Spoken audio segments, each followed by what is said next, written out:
The leaders' declaration, everybody's talking about it. It's the big outcome that comes out of a G20 leaders summit. We would be the first in 20 G20 summits to not issue a leaders' declaration.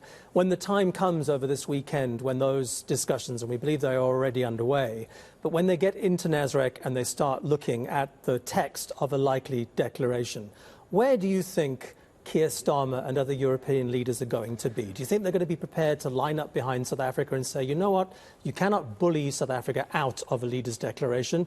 Or are they all going to crumble under Trump's pressure and we're going to be issuing a fairly pithy chairman's statement on Sunday? The evidence, when you look at Keir Starmer, would suggest probably the latter is more likely from a UK position. It doesn't like to annoy the White House. It doesn't like to annoy Donald Trump. It doesn't like to pick those fights.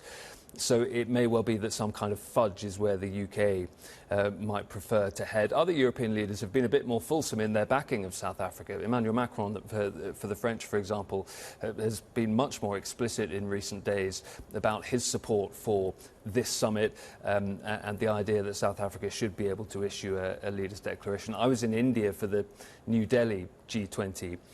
We didn't think there was going to necessarily be a declaration there, and they managed to cobble one together. It didn't say much, but at least there was a declaration. It's a big moment, and if there were to not be a leaders' declaration, clearly that would be something that people would pay a lot of attention to. As I say, I think the Europeans will approach this in slightly different ways, even if the UK behind the scenes is very supportive of South Africa and has been engaging in this process throughout.